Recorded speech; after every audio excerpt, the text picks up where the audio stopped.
नमस्कार दोस्तों, स्वागत है आपके अपने YouTube चैनल विष्णु प्रिया लक्ष्मी में।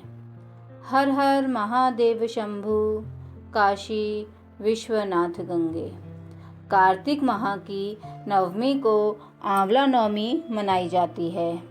दिवाली के 8 दिन बाद यानी कार्तिक महीने के शुक्ल पक्ष की नवमी पर आंवले पेड़ की पूजा के साथ व्रत किया जाता है। इसके एक दिन के बाद देवउठनी एकादशी आती है। इस दिन आंवले के पेड़ की पूजा का विशेष महत्व है। आंवला नवमी पर परिवार की सुख समृद्धि के लिए विधि विधान से आंवला या अक्षय नवमी की पूजा अर्चना की जाती है। यह व्रत माँ लक्ष्मी और विष्णु जी की पूजा के लिए खास है और संतान प्राप्ति, सुख सौभाग्य और समृद्धि के लिए रखा जाता है। कहा जाता है कि आंवले के पेड़ में साक्षात भगवान विष्णु का वास होता है, इसलिए इस दिन आंवले के पेड़ की पूजा करने के बाद उसके नीचे भोजन करने की परंपरा है। ऐसी मान्यता है कि अक्षय नवमी पर माँ लक्ष्मी ने पृथ्वी लोक में भगवान विष्णु और भगवान शिव की पूजा आंवले के रूप में की थी और इसी पेड़ के नीचे बैठकर भोजन ग्रहण किया था। यह भी कहा जाता है कि आंवले के पेड़ के नीचे श्री विष्णु के दामोदर स्वरूप की पूजा की जाती है। तिथि और समय: कार्तिक मास के शुक्ल पक्ष की तिथि 9 नवंबर 2024 को रात 10:15 से शुरू होगी और अगले दिन 10 नवंबर रविवार की रात 9:01 तक रहेगी। उदया तिथि को देखते हुए 10 नवंबर 2024 रविवार को आंवला नवमी मनाई जाएगी। पूजा का शुभ मुहूर्त: अक्षय नवमी पर पूजा का शुभ मुहूर्त 10 नवंबर 2024 को सुबह 6:40 से दोपहर 12:05 तक रहेगा। इसके अलावा अभिजित मुहूर्त सुबह 11:48 से 12:32 तक रहेगा। तीसरा शुभ मुहूर्त दोपहर 1:33 से 2:55 तक रहेगा। आंवला नवमी पर व्रत और पूजा विधि किस प्रकार है?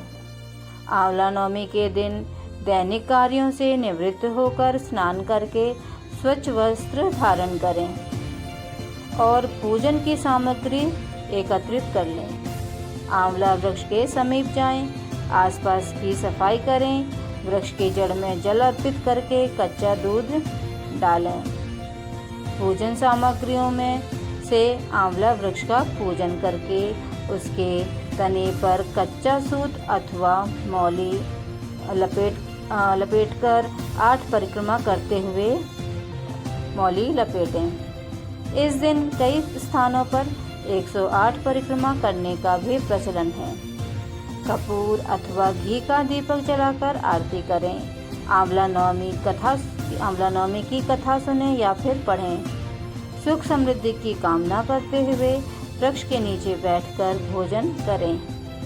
आंवला नवमी की कथा के अनुसार एक राजा था जिसका प्रण था कि वह रोज 1.25 मन आंवले दान करके ही खाना खाएगा। इससे उसका नाम आंवल्या राजा पड़ गया। एक दिन उसके बेटे बहू ने सोचा कि राजा इतने आंवले रोज दान करते हैं, इससे तो एक दिन सारा खजाना खाली हो जाएगा। बेटे ने राजा से कहा कि उसे इस दान को रोक देना चाहिए। बेटे की बात सुनकर राजा को बहुत दुख हुआ और वह रानी सहित महल छोड़कर जंगल में चले गए। राजा रानी आंवला दान नहीं कर सके और प्रण के कारण बिना खाए पिए रहे। 7 दिन बाद भगवान ने उनका सत रखते हुए जंगल में ही महल, राज्य, बाग बगीचे और आंवले के पेड़ बना दिए। जब सुबह राजा रानी जागे तो उन्होंने देखा कि जंगल में उनका राज्य 2 गुना हो गया है। राजा ने रानी से कहा, सत नहीं छोड़ना चाहिए। राजा रानी ने आंवले का दान करके भोजन किया।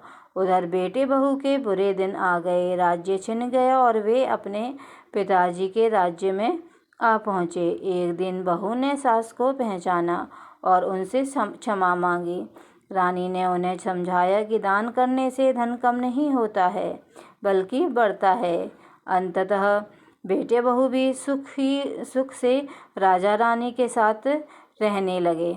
आंवले की उत्पत्ति का वर्णन। पद्य और स्कंद पुराण में वर्णित है कि आंवले की उत्पत्ति ब्रह्मा जी के आंसुओं से हुई थी। एक अन्य कथा के अनुसार समुद्र मंथन के समय अमृत की बूंदों से आंवले की उत्पत्ति हुई और शिव के विषपान के दौरान जो बूंदें गिरी उनसे भांग धतूरे की उत्पत्ति हुई। एक बार देवी लक्ष्मी ने भगवान विष्णु और शिव की पूजा एक साथ करने की इच्छा व्यक्त की। आंवले के पेड़ को विष्णु और शिव का प्रतीक मानकर पूजा की, जिससे प्रसन्न होकर विष्णु और शिव प्रकट हुए। माता लक्ष्मी ने उन्हें भोजन कराया और उसी दिन से यह तिथि आंवला नवमी के नाम से प्रसिद्ध हुई। मान्यता है कि इस दिन आंवले के पेड़ की पूजा, स्नान और भोजन और दान करने से अक्षय पुण्य मिलता है। अगर आपको यह वीडियो अच्छी लगी हो तो कृपया हमारे चैनल को सब्सक्राइब करें, लाइक करें और शेयर करें। धन्यवाद।